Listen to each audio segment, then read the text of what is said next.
August 15, 1945, Victory over Japan Day.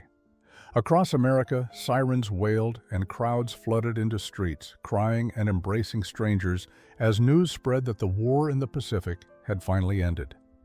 In prisoner of war camps scattered across the continental United States, Japanese soldiers and support personnel prepared for an uncertain future, wondering what fate awaited them now that their emperor had surrendered. But in a small, hastily constructed facility outside the town of Fredericksburg, Texas, something extraordinary was happening that would challenge everything 43 Japanese women had been taught about their American enemies. When Private Raymond Delgado and 2 other kitchen staff members carried large metal buckets into the prisoner dining hall that evening, the women gathered there had no idea what they were about to witness. The aroma hit them first. Rich, savory, unfamiliar. It filled the simple wooden structure with a scent that seemed almost offensive in its abundance. The women, dressed in their faded work uniforms, sat at long tables in complete silence, their faces reflecting exhaustion, grief, and confusion about what this day meant for their futures. They had been prisoners for months, some for nearly a year, and they had learned to expect the unexpected from their American captors. But nothing had prepared them for this moment. Private Delgado set the first bucket down on the nearest table with a gentle thud. Inside, piled high and glistening with grease, were pieces of golden brown fried chicken. Whole pieces, drumsticks, thighs, breasts, wings. More meat in one container than most of these women had seen in a single meal during their entire service to the Japanese military. The woman closest to the bucket, 24-year-old Tomiko Nakamura, stared at the contents as if they might disappear if she blinked. Her hands remained folded in her lap, unmoving. More buckets arrived, 1 for each table, 6 buckets total, each filled to overflowing with fried chicken, the portions so generous they seemed almost obscene.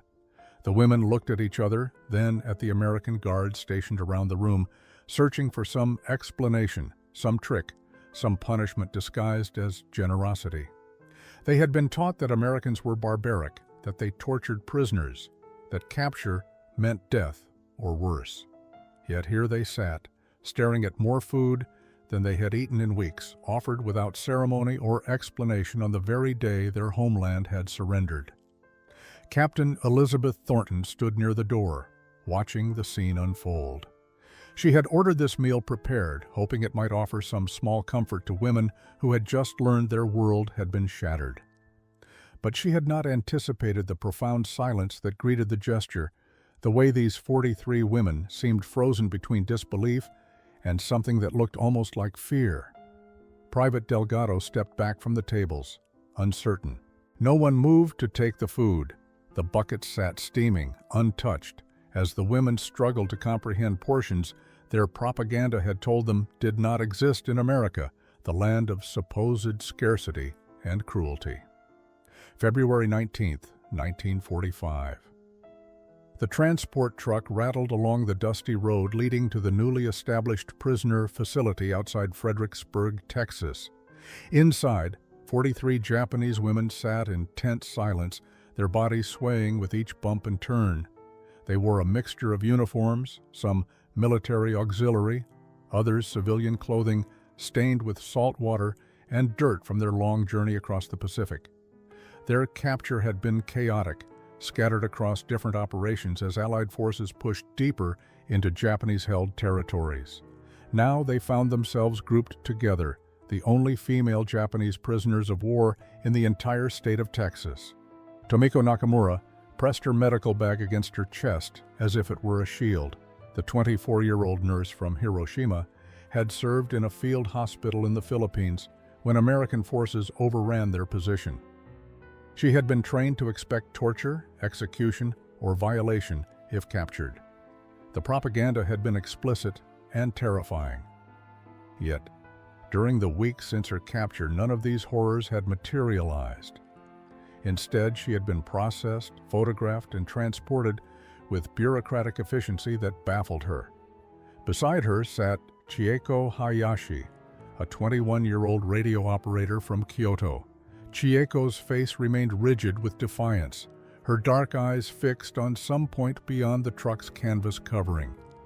She had been captured when her communications post was discovered by Marine raiders.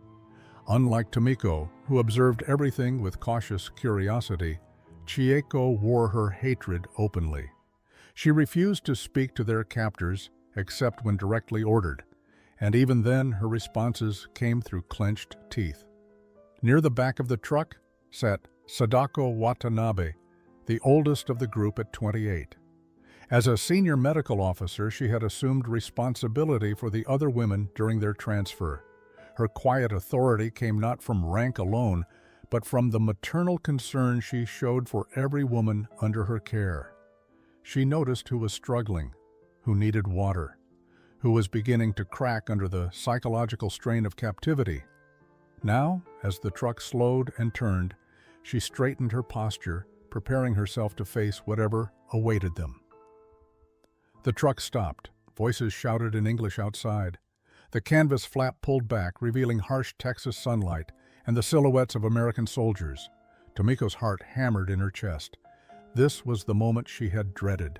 The women were ordered out in English, the commands sharp but not cruel. They climbed down awkwardly, their legs stiff from hours of travel, and found themselves standing in a compound surrounded by barbed wire fencing. Simple wooden barracks stretched before them. Guard towers stood at each corner. And everywhere, American soldiers watched them with expressions Tomiko could not read. Not hatred, not lust, something closer to uncomfortable curiosity, as if the soldiers themselves were unsure what to do with 43 Japanese women who looked more frightened than dangerous. The women were processed in groups of 10. They stood in lines while American staff recorded their names, ages, and positions in the Japanese military. A female officer, Captain Elizabeth Thornton, oversaw the intake with brisk efficiency. She spoke no Japanese, and most of the women understood little English, so the process moved slowly with much pointing and repetition. Tomiko noticed that the American woman's voice never rose to a shout, never took on the harsh edge she had been taught to expect from captors. Instead, Captain Thornton seemed almost concerned about their comfort, gesturing toward the barracks and making motions that suggested rest awaited them. After processing, they were led to their assigned quarters. The barracks were simple but clean, with rows of metal cots covered in thin mattresses and folded blankets. Each woman received a small wooden footlocker for personal belongings. The space was sparse but far from the cramped, filthy conditions they had been warned about. Chieco refused to acknowledge the relative comfort, throwing her small bundle of possessions onto her assigned cot with deliberate contempt. Sadako moved through the barracks methodically, checking on each woman, noting who seemed ill or particularly distressed. As evening approached, a bell rang across the compound. The women had no idea what it meant until an American guard appeared at their barracks door. He was young, perhaps 19 or 20, with dark hair and brown skin that suggested he was not of European descent. Private Raymond Delgado made gestures toward his mouth and stomach, the universal sign for eating. The women followed him across the compound to a simple dining hall. Inside, long tables had been set with metal trays, cups, and utensils. The women stood uncertainly until Private Delgado and another guard began serving food from large pots: white rice, steamed vegetables, small portions of fish. Simple fare, but more than adequate. The women sat slowly, watching each other for cues about whether this food might be poisoned or contaminated. Tomiko picked up her fork, the Western utensil awkward in her hand, and took a small bite of rice. It was plain, slightly overcooked, but real. She took another bite. Around her, other women began to eat. Some cried quietly as they realized they were being fed properly. Others, like Chieco, ate mechanically, their faces showing no gratitude or relief. Private Delgado moved through the hall, refilling water cups without being asked. When he approached Tomiko's table, she looked up at him, searching his face for malice or mockery. Instead, she saw only a young man doing his job with neither cruelty nor particular kindness, just ordinary human routine. It was the ordinariness that unsettled her most. Where was the barbarism she had been promised? March arrived with unexpected warmth in central Texas. The women had settled into the routine of camp life with cautious compliance. They woke at dawn, attended roll call, ate breakfast in the dining hall, and spent their days in assigned work details or supervised recreation periods. The rhythm was monotonous but not harsh. What disturbed Tomiko most was how unremarkable everything felt. She had spent months preparing herself mentally for brutality, and instead she faced boredom, punctuated by small acts of bureaucratic kindness that made no sense within the framework of everything she had been taught. Tomiko had been assigned to assist in the camp infirmary, her nursing skills too valuable to waste on kitchen duty or laundry work. The American medical officer, a middle-aged doctor named Captain Harold Stevens, treated her with professional respect that bordered on collegial. He showed her where supplies were kept, demonstrated American medical procedures that differed from Japanese methods, and even asked her opinion on treatment plans for minor ailments affecting other prisoners. This casual respect confused her more than cruelty would have. She was the enemy. She had served the emperor. Why was this American doctor treating her like a fellow professional rather than a despised prisoner? Chieko, assigned to administrative work translating Japanese documents, remained openly hostile. She performed her duties with mechanical precision, but refused any interaction beyond what was absolutely necessary. During meals, she sat with the same group of women who shared her defiant stance, speaking only in Japanese and glaring at any American who came too close. Tomiko watched her friend's rigid anger and wondered if maintaining that level of hatred required more energy than Chieko possessed. Already, Tomiko could see signs of exhaustion in the younger woman's eyes, a weariness that came from fighting against reality every moment of every day. Sadako had taken on the role of informal leader among the prisoners. She mediated disputes, comforted those who cried themselves to sleep, and maintained a careful diplomatic relationship with Captain Thornton. The two women had developed a functional communication system using simple English phrases, hand gestures, and drawings. Sadako's primary concern remained the physical and mental health of the women under her care. She noticed who was losing too much weight, who was withdrawing into dangerous silence, who needed intervention before despair became something darker. One afternoon in mid-March, Tomiko was organizing medical supplies when Private Delgado appeared at the infirmary door. He carried a small package wrapped in brown paper. With halting gestures and broken phrases, he indicated that his mother had sent cookies from home and he wanted to share them. He placed the package on the counter and left before Tomiko could respond. She stared at the wrapped cookies for a long time, her hands trembling slightly. This was not standard prisoner treatment. This was personal kindness from one human being to another. She carefully unwrapped the package, finding homemade sugar cookies inside. The sweetness on her tongue brought unexpected tears. These were not the tears of a prisoner grateful for mercy. These were the tears of someone whose entire understanding of the world had begun to crack. The arrival of Sergeant Grace Fujimoto in late March brought immediate tension to the camp. She was Nisei, second-generation Japanese-American, born in California to immigrant parents. When she walked into the compound, wearing an American Army uniform with Japanese features and perfect command of both languages, the reaction from the prisoners was visceral. To them, she represented the ultimate betrayal. How could someone of Japanese blood serve the enemy? How could she wear that uniform and translate their words to their captors without shame burning her face? Grace had anticipated this reception. She had experienced similar hostility from other Japanese prisoners at different facilities. What most of them did not know, what she was under no obligation to explain, was that she had spent 2 years of the war imprisoned herself at Manzanar, the internment camp in California where the American government had confined Japanese Americans after Pearl Harbor.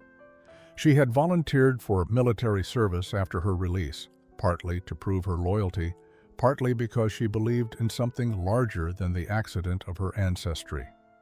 Now she stood before women who saw her as a traitor without understanding that betrayal was far more complicated than they imagined. Tomiko observed Sergeant Fujimoto carefully during their first interaction. The translator had been assigned to conduct interviews with each prisoner, gathering information about their backgrounds, families, and circumstances of capture. When Grace sat across from Tomiko in the small interview room, she spoke in formal, polite Japanese that carried no accent of America. Her questions were professional, but not invasive. She did not press when Tomiko hesitated on certain details, and she did not defend herself when Tomiko asked with careful neutrality how someone with a Japanese face could serve America. Grace's response was measured. She explained that America was her country, that she had been born there, that her loyalty was not determined by her appearance, but by her choices. She spoke briefly about Manzanar, about the confusion and pain of being imprisoned by her own government, and about the decision to serve despite that injustice. Her words challenged something fundamental in Tomiko's worldview. Japan had taught them that blood was everything, that race determined loyalty, that betraying one's ancestors was the deepest shame.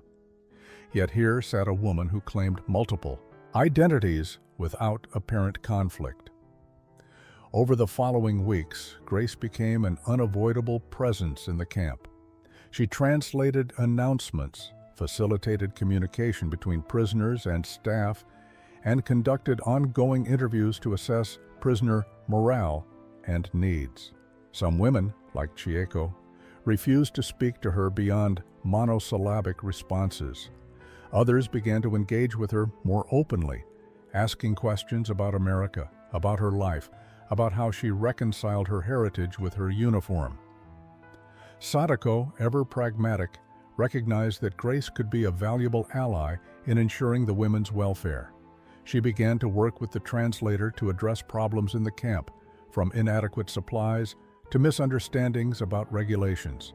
Slowly, grudgingly, Grace Fujimoto was becoming not just a translator, but a bridge between two worlds that had been taught they could never meet. April in Texas brought wildflowers that carpeted the hills in unexpected color, but it was the flowering trees near the camp perimeter that caught the prisoners' attention. They were not sakura, not the cherry blossoms of Japan, but something close enough to trigger a homesickness so profound that several women could not hide their tears during outdoor work details.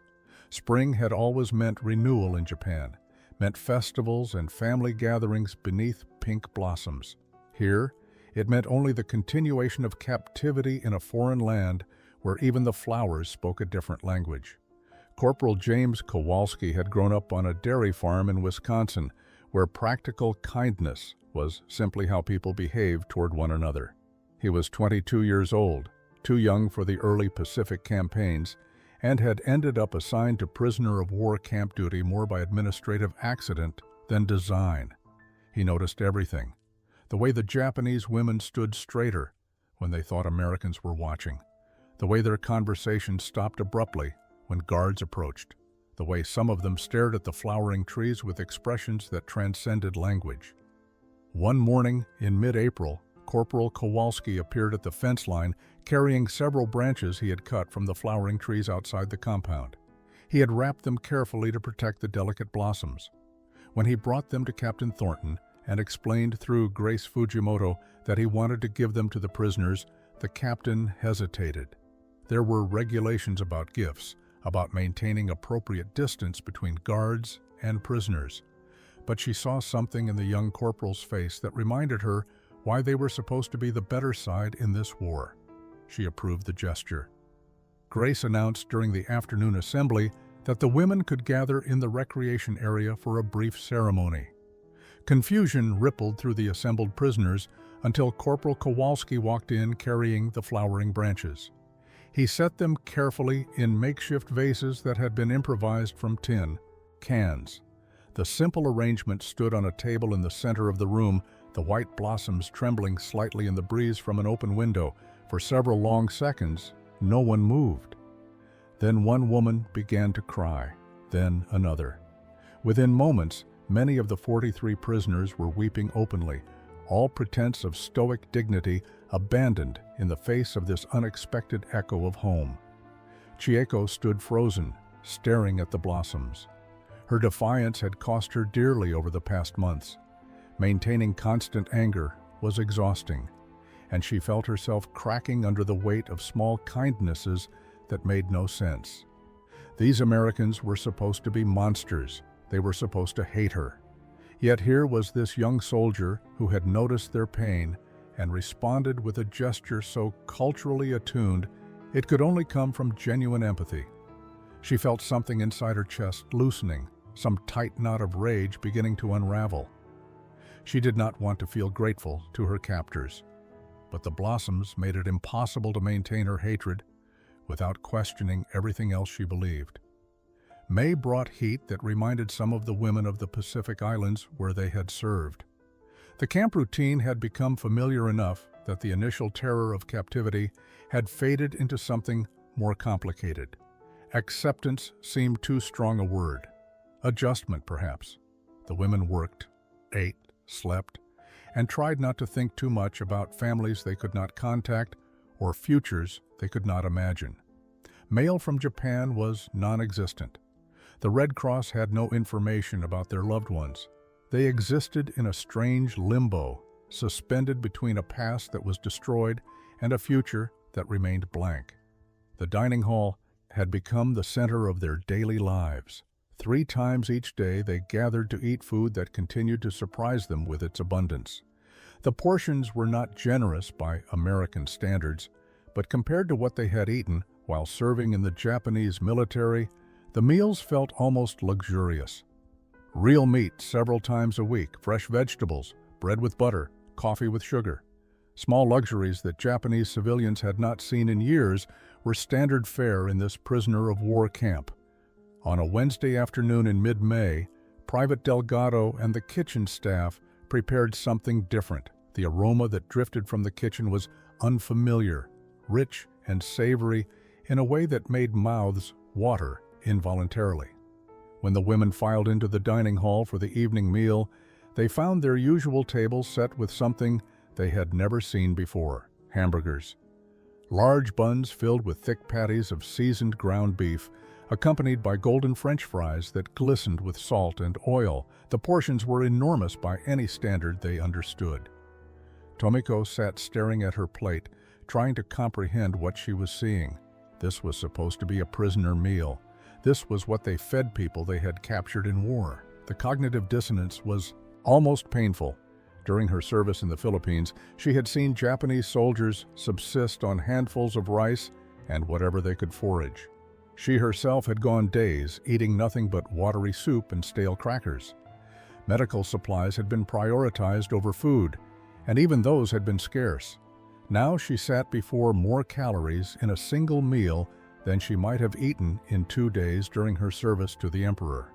Around her, other women were having similar reactions. Some picked at their food cautiously, still half expecting poison or some other trick. Others ate with an enthusiasm that bordered on desperation, as if the abundance might disappear if they did not consume it immediately. Chieko took a bite of her hamburger and closed her eyes. The taste was overwhelming. Rich, fatty, seasoned with flavors she could not name.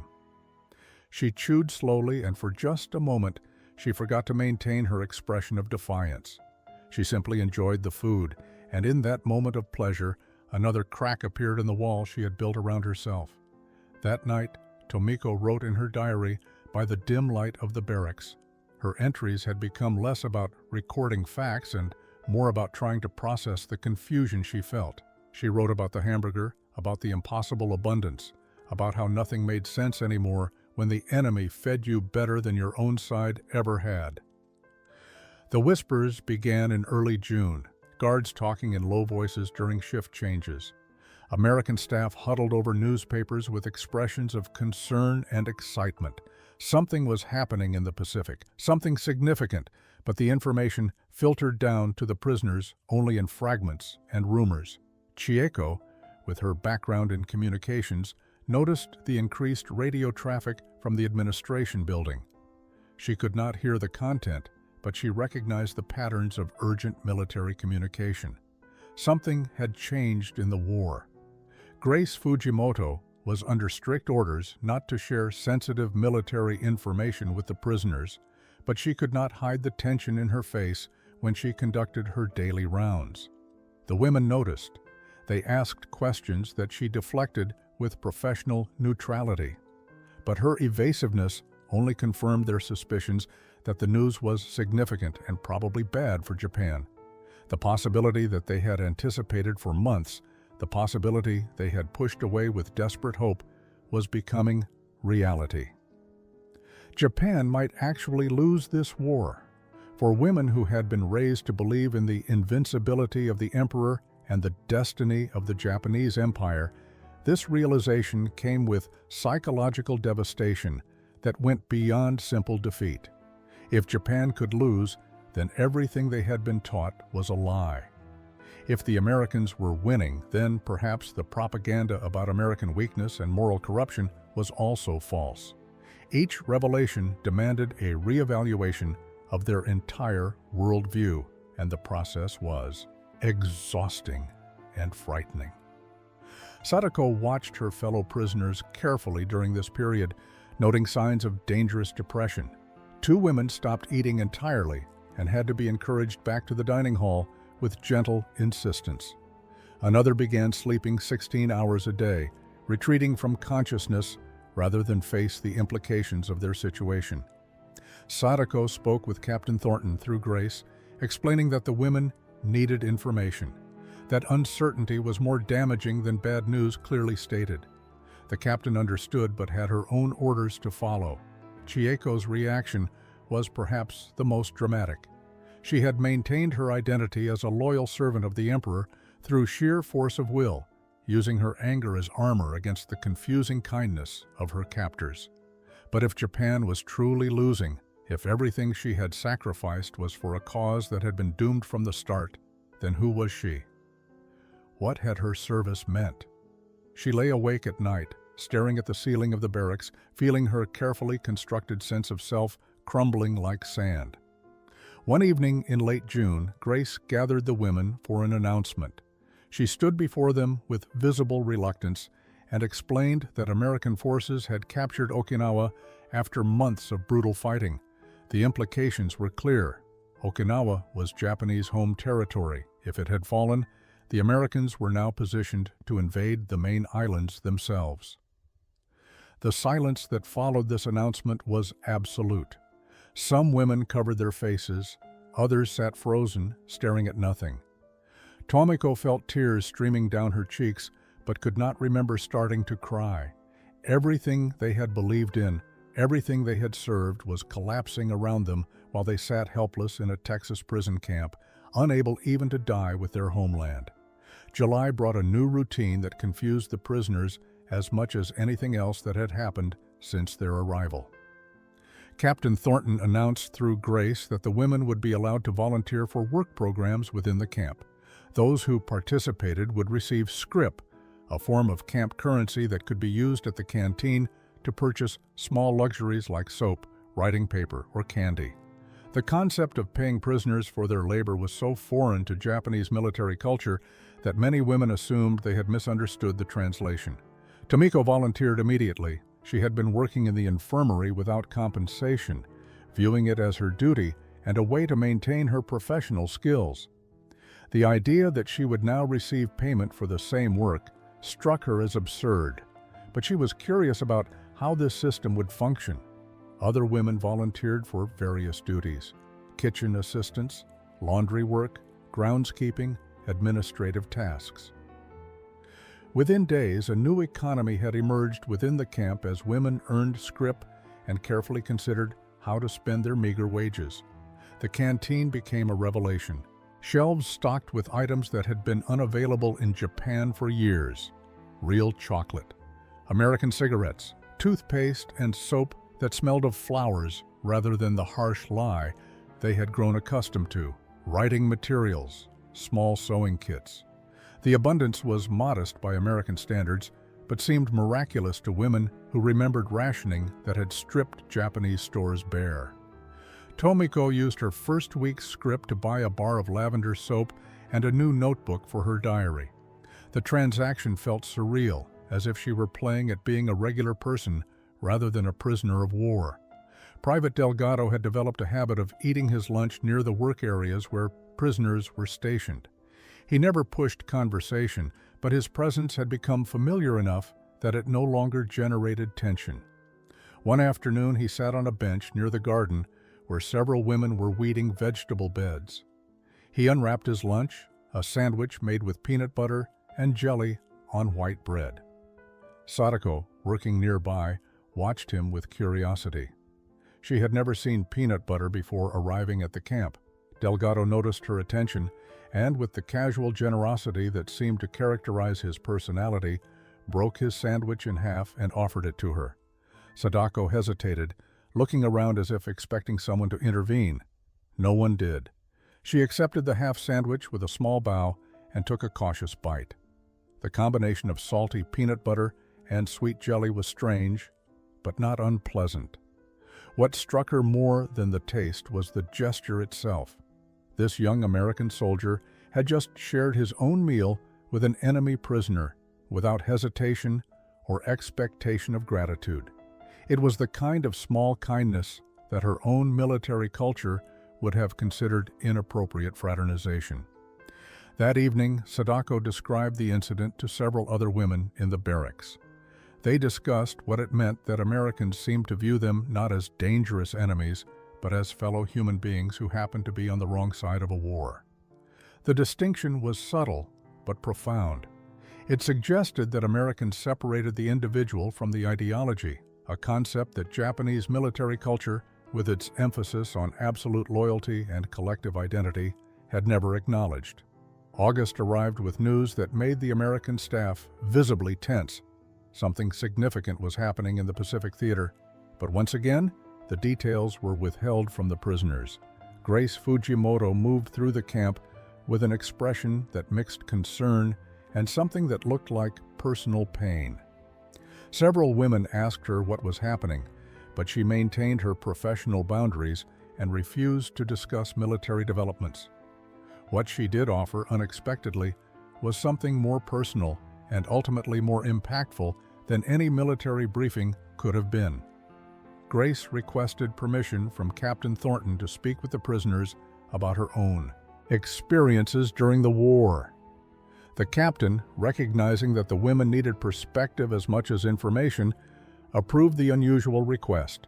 On an August evening, Grace gathered the 43 prisoners in the recreation building and began to tell her story.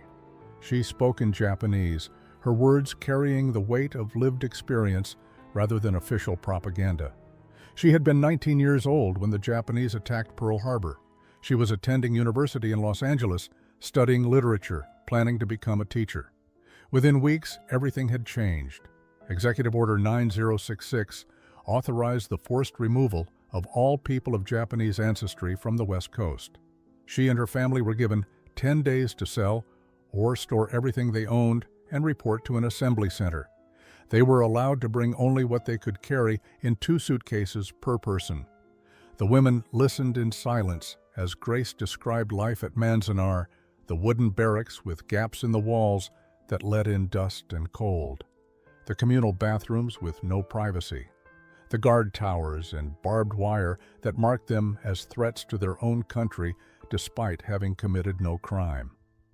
Families crowded into single rooms, the indignity of being suspected and imprisoned based solely on their ancestry.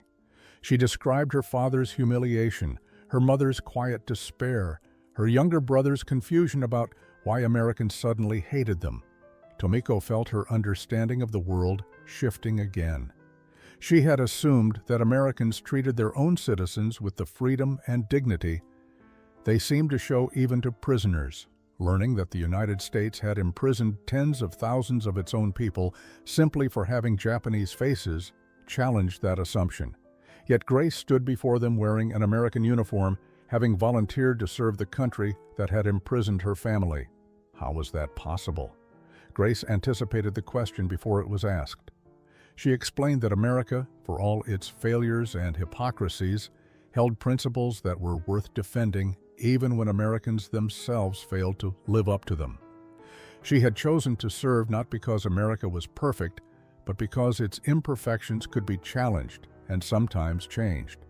Japan, she suggested quietly, offered no such possibility for challenge or change. Loyalty in Japan meant absolute obedience. Loyalty in America, at its best, meant holding the country accountable to its own stated ideals. The conversation that followed lasted hours. Women asked questions that revealed their struggle to reconcile Grace's story with everything they had been taught. If America imprisoned its own citizens, how was it different from Japan? If Americans could treat people unjustly based on race, why were they the righteous side in this war? Grace did not offer easy answers. She spoke instead about complexity, about the difference between a country that failed its principles and a country that had no such principles to begin with. The change in atmosphere came suddenly on August 6th. American staff moved through the camp with expressions that mixed triumph and horror in equal measure. Guards spoke in hushed voices, their faces reflecting shock at something beyond normal battlefield developments. The prisoners sensed immediately that whatever had happened was catastrophic, but no official announcement came. They were left to imagine scenarios, each more frightening than the last, while their American captors processed information too new and terrible to share. Tomiko was working in the infirmary when she noticed Captain Stevens sitting at his desk, staring at a newspaper with his hand over his mouth. His face had gone pale. She approached quietly, trying to see the headline, but he folded the paper quickly and left the room without speaking. The unusual behavior frightened her more than any direct threat could have. Whatever had happened had shaken even the Americans themselves, and that suggested something beyond conventional warfare. Rumors spread through the barracks that night. Some women claimed to have overheard guards talking about a new weapon. Others insisted they had seen American staff crying, though crying about what remained unclear. The speculation grew darker as the night progressed. Had there been a massive battle? Had Tokyo been destroyed? Were their families dead? The absence of information created a vacuum that fear rushed to fill, and by morning, the women were desperate for any concrete news. Grace appeared at morning assembly looking as though she had not slept. Her usual professional composure had cracked, revealing someone struggling with information she did not want to deliver but could not ethically withhold. She stood before the assembled prisoners and spoke in careful Japanese, her voice steady despite the trembling in her hands. 3 days ago, she told them, the United States had dropped a new type of bomb on Hiroshima. The weapon had destroyed the entire city in a single explosion. Casualties were estimated in the tens of thousands, possibly more. The silence that followed was broken by a sound that Tomiko would remember for the rest of her life. It was her own voice, screaming. Hiroshima was her home. Her parents lived there, her younger sister and brother, her grandparents. Everyone she loved had been in that city 3 days ago. She collapsed to her knees, the world tilting sickeningly around her. Other women rushed to support her, but several of them were crying as well. Many had family connections to Hiroshima or knew people stationed there. Grace continued speaking, though her voice had lost its steadiness. She explained what little was known about the weapon, about radiation effects that were still being discovered, about the devastation that exceeded anything seen in conventional bombing. She spoke clinically, using medical and technical terms, because the emotional reality was too large to address directly. The United States had demonstrated the capacity to destroy entire cities instantly. If Japan did not surrender, more cities would face the same fate. Sadako, ever practical even in crisis, asked the question that mattered most. How could they get information about their families? Grace had no answer. Communication with Japan was impossible. The Red Cross would eventually compile lists of survivors, but that process would take months. For now, they could only wait and hope. The cruelty of their situation became complete.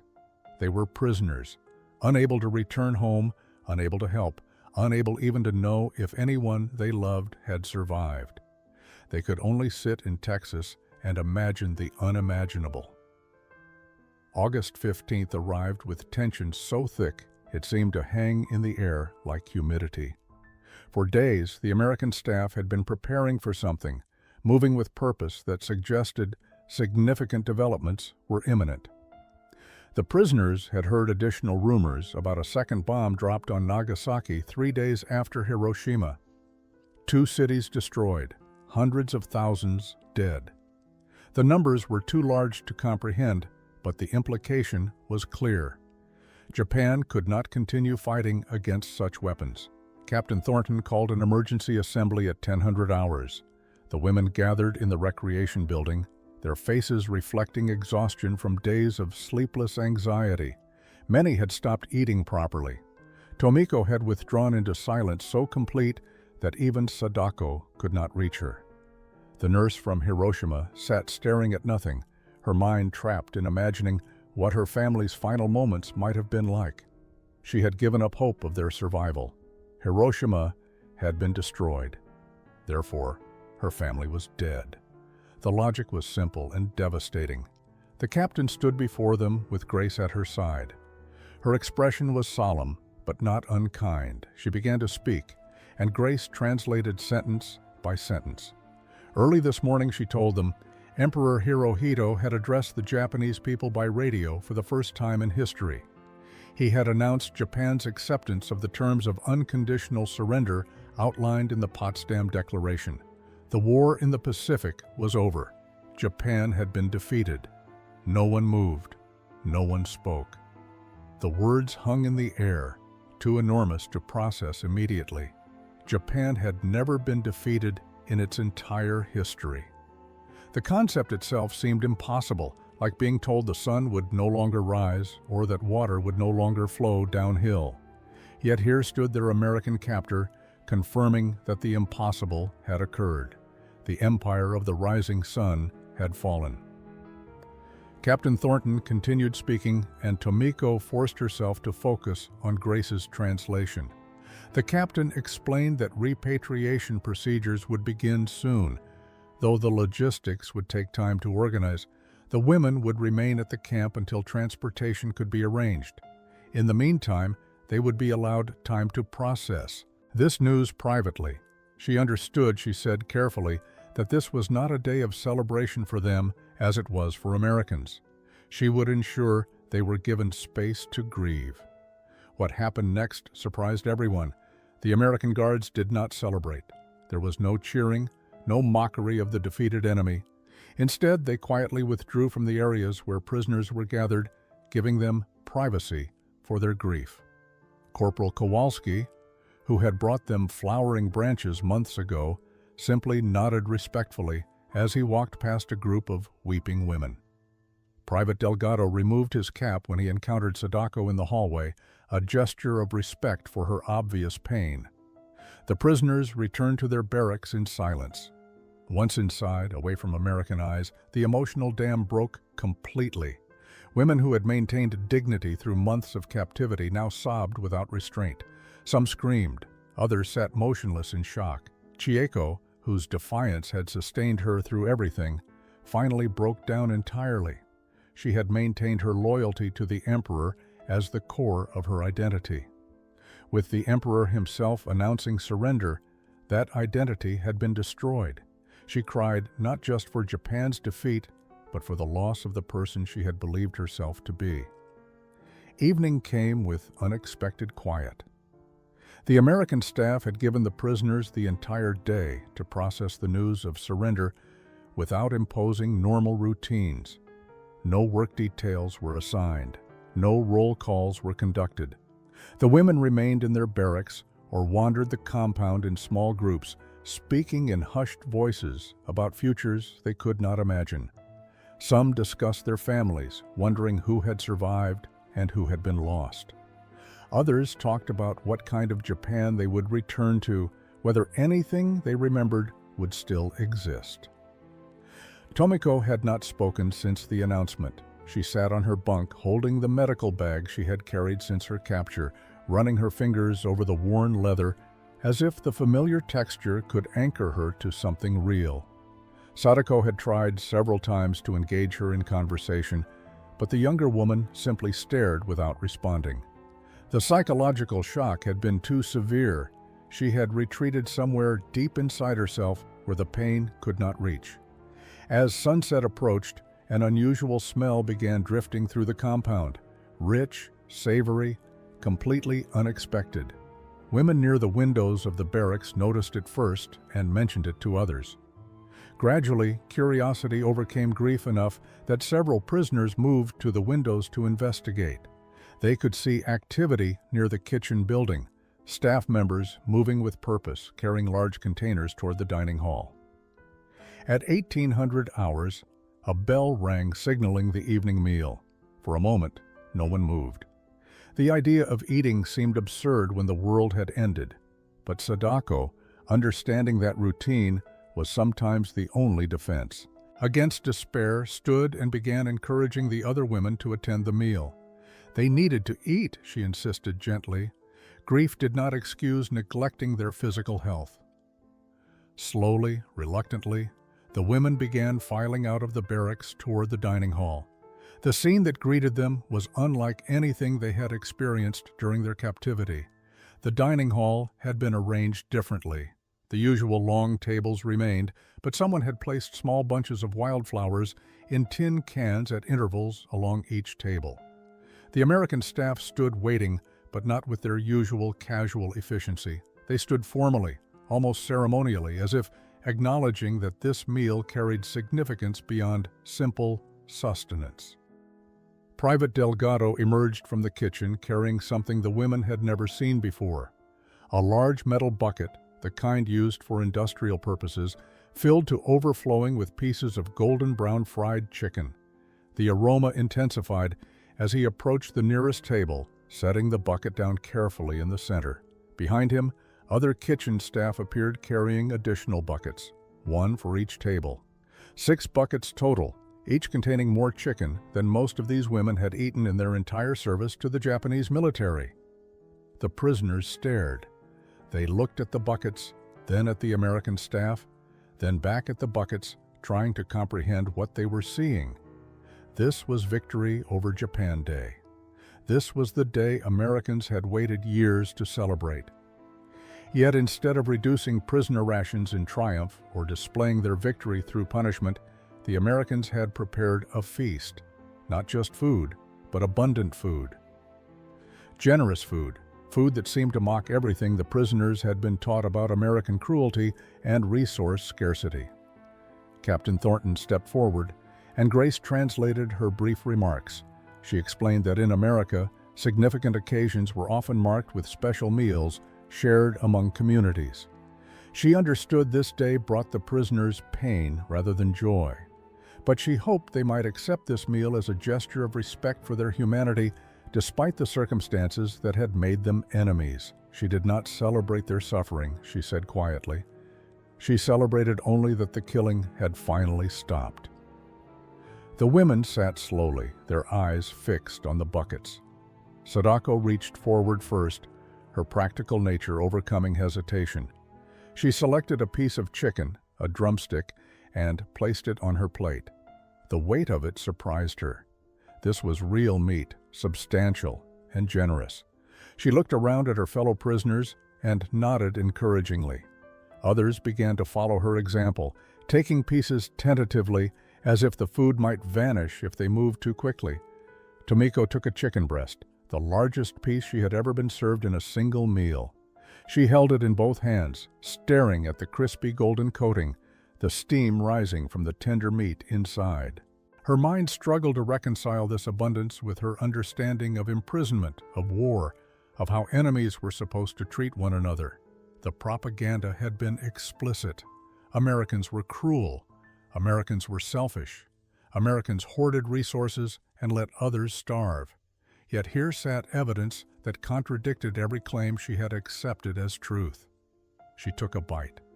The flavor exploded across her tongue, savory, perfectly seasoned, rich with fat and salt and spices she could not name. It was delicious in a way that transcended simple hunger. This was food prepared with care and skill, food meant to be enjoyed rather than merely consumed. Tears began streaming down her face as she chewed. Not tears of grief this time, but something more complicated. Relief, maybe. Confusion, certainly. A profound psychological dissonance between what she had been taught to expect and what she was actually experiencing. Around her, similar reactions rippled through the dining hall. Some women ate slowly, savoring each bite with an intensity that spoke to years of deprivation. Others ate quickly, almost desperately, as if afraid the abundance might be revoked. Chieko picked up a wing and bit into it, then stopped, her expression crumbling.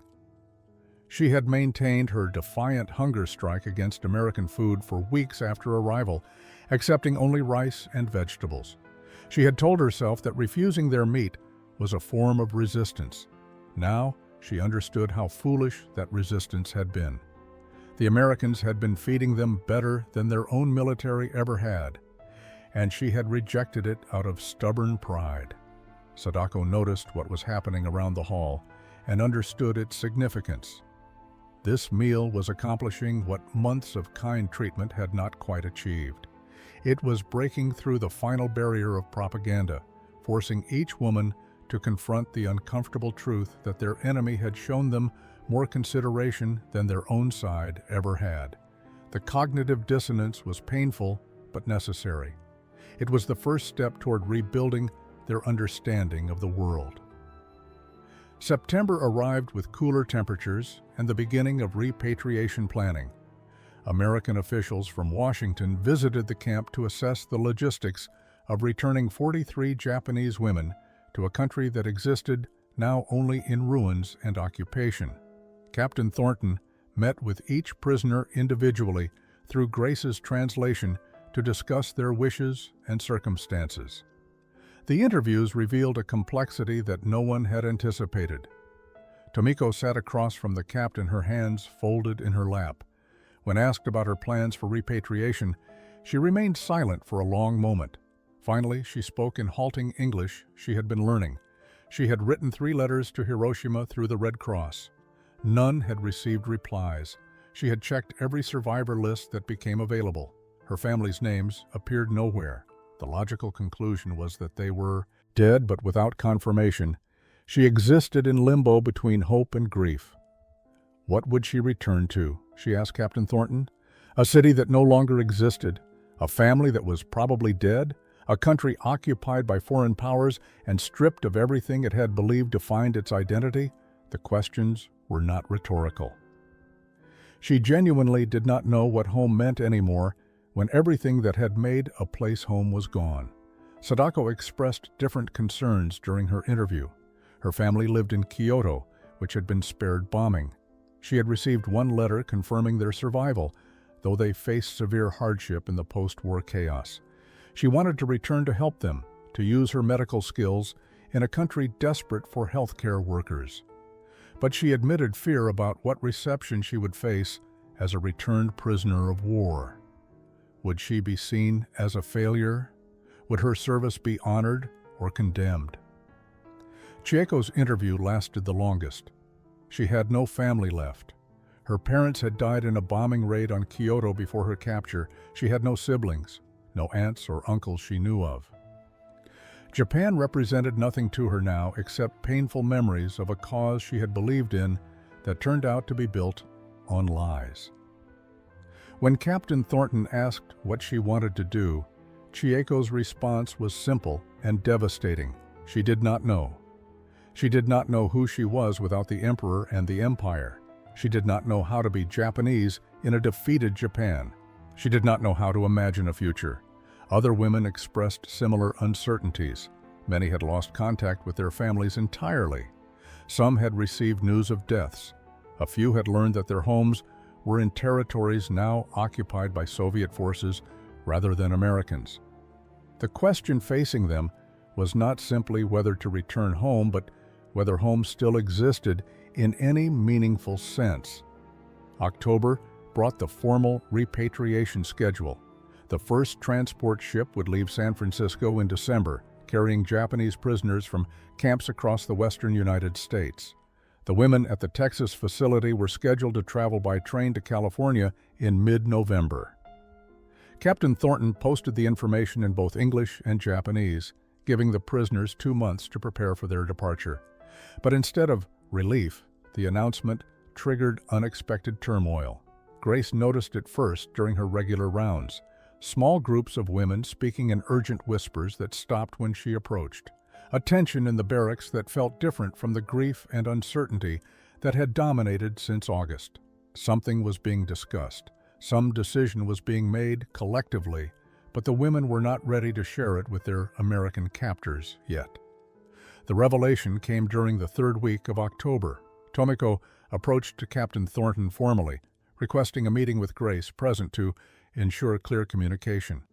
When they gathered in the administration office, Tomiko spoke, carefully in English, supplemented by Japanese when her vocabulary failed.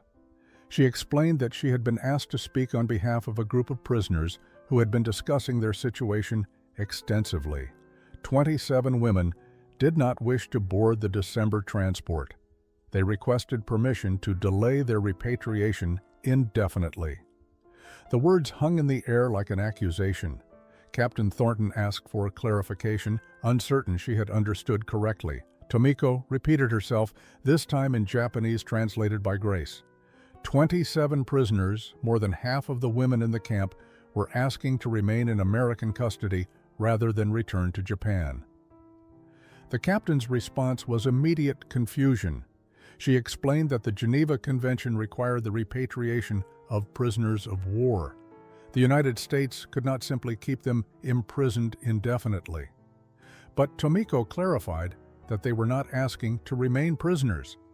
They were asking for help to remain in America, to find some legal status that would allow them to stay, to work, to build new lives in a country that had treated them with more dignity than their own ever had. The reasons were varied but consistent. Many had lost their entire families and had nothing to return to. Others feared the social stigma of being returned prisoners in a culture that valued death over capture. Some simply could not reconcile themselves with the Japan that had committed atrocities they were only now learning about. A few admitted that they had found in American captivity a freedom to question and think independently that Japanese society had never permitted them. They wanted to explore that freedom rather than return to rigid conformity. Captain Thornton sat back in her chair, overwhelmed by the implications. This was unprecedented. Prisoners of war did not refuse repatriation. The legal, diplomatic, and practical complications were staggering. But looking at Tomiko's face, at the desperate hope mixed with fear in her eyes, the captain understood that this was not a casual request. These women were making the most difficult choice of their lives.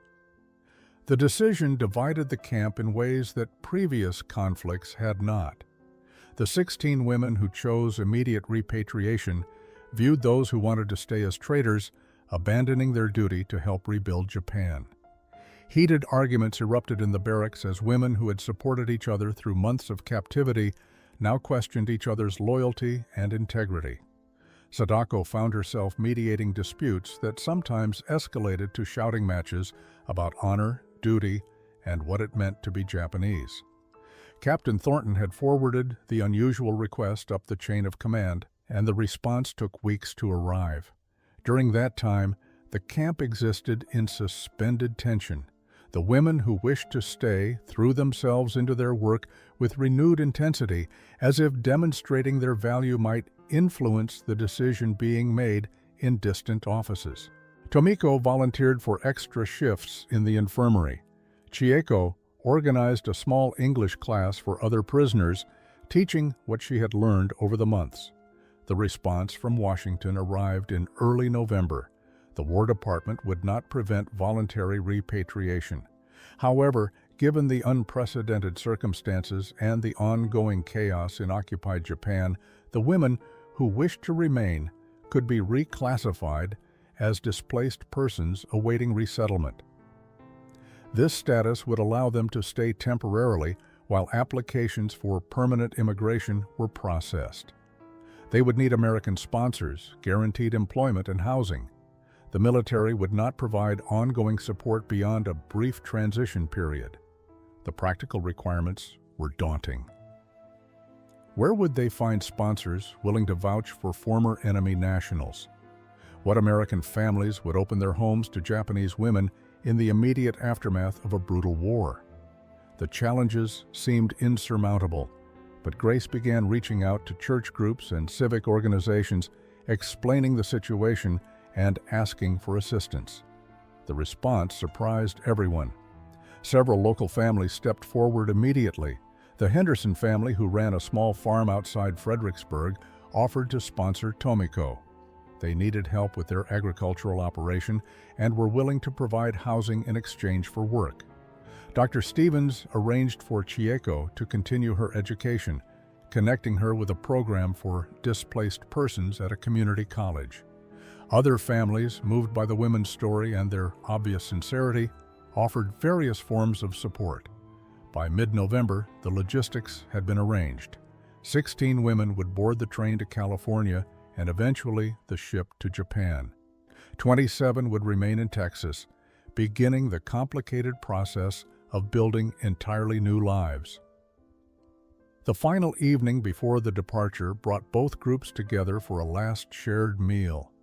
There were tears, apologies, expressions of understanding from both sides. They had all made impossible choices based on individual circumstances that no one else could fully judge. 20 years later, 1965. The University of Texas at San Antonio hosted a cultural exchange program bringing together Japanese and American educators to discuss post-war reconciliation and shared history. Among the speakers was Tomiko Nakamura Henderson, now a respected nurse and community health advocate who had become an American citizen in 1952. Beside her sat Grace Fujimoto, who had retired from military service and now taught Asian American studies at the university. The two women had maintained their friendship across decades, their bond forged in that Texas prison camp now transformed into something deeper and more meaningful. The auditorium held approximately 200 people, a mixture of students, faculty, and community members interested in hearing firsthand accounts of the war and its aftermath. Tomiko stood at the podium, her English now fluent and unaccented, and began to speak about an experience that had defined the trajectory of her entire adult life. She described arriving at the camp in February 1945, terrified and convinced she would face torture or death. She spoke about the gradual realization that her captors were not monsters, but ordinary people capable of both justice and mercy. Then, she told them about the bucket of fried chicken. The audience laughed at first, thinking it was a humorous aside, but Tomiko's expression remained serious. She explained that the bucket represented everything she had been taught to disbelieve about America: abundance where she expected scarcity, generosity where she anticipated cruelty, dignity offered to defeated enemies rather than humiliation and revenge. That single meal on August 15, 1945, had accomplished what months of kind treatment had not quite achieved. It had shattered the final remnants of propaganda and forced her to rebuild her understanding of the world from the foundation upward. She spoke about the choice she had made to stay, about the difficulties of building a new life in a foreign country, about the discrimination she still sometimes faced from Americans who saw only her Japanese features and remembered their own losses in the war. But she also spoke about the opportunities America had given her, the freedom to pursue education and career advancement based on merit rather than gender or social status, the ability to question authority without fear of punishment, the right to define her own identity rather than having it prescribed by tradition or government decree. Tomiko concluded her speech by holding up a photograph. It showed a group of women standing in front of wooden barracks, American guards beside them, everyone looking uncertain but hopeful. "This picture was taken 3 days before we separated," she told the audience. Some of us returned to Japan and helped rebuild a better country from the ashes. Others stayed here and became Americans. Both choices were valid.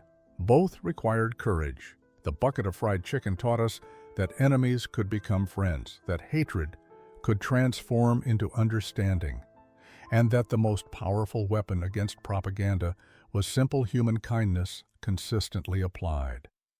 That lesson, she said quietly, remained relevant 20 years later and would remain relevant for generations to come.